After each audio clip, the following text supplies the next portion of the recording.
कबीर विज्ञान आश्रम दिल्ली अध्यक्ष हैं। और आपको बता दूं कि कबीर विज्ञान आश्रम आपसे ही जुड़ा हुआ है, बिल्कुल अलग नहीं।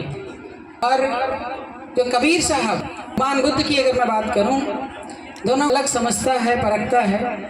तो मुझे बस यही कहना है कि उन्हें और गहराई में समझने की जरूरत। और कबीर की अखंडता को, कबीर की अखंडता को इतनी आसानी से कोई समझ पाए, इतना आसान नहीं। कबीर विज्ञान आश्रम हूँ और कबीर साहब में सभी हूँ।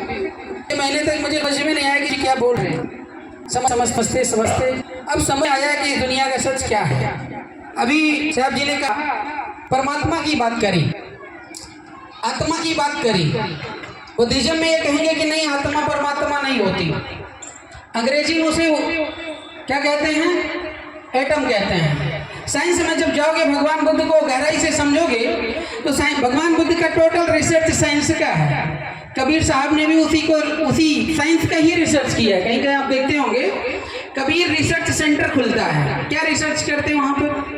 विज्ञान का ही आविष्कार करते हैं। कबीर का जो साहब का जो आश्रम दिल्ली में, कबीर विज्ञान आश्रम है, कबीर विज्ञान आश्रम है। और वहाँ पर ढोंग और पाखंड रहता है। लेकिन परिस्थितियाँ बस, जैसे मैं सच्चाई बोल देता हूँ, आपको सच्चाई पसंद नहीं होती है और आपको समझाना बुझाना है, प्यार उठाना है, तो कहीं आप भाषा में बात करनी पड़ेगी। जो कि नेता आज भारत का चाहता है कि देश भागे जाए, लेकिन वो नेता क्या करता है? आप शहर चलता, अपना नहीं चलता है। दारू पी रहे हैं, दारू वो नहीं बांटेंगे तो वोट आप नहीं देंगे, ये मजबूरी है। और कल को आप कहेंगे कि नेता साहब क्या हैं, हमारी बात नहीं सुनते हैं, हमारी बात नहीं मानते हैं। अच्छाई को पहचानने की हमारे भारतीय समय नहीं है। और सबसे कठिन काम है इस सच को जागरूक करके सच्चे प्लेटफॉर्म पर लाना।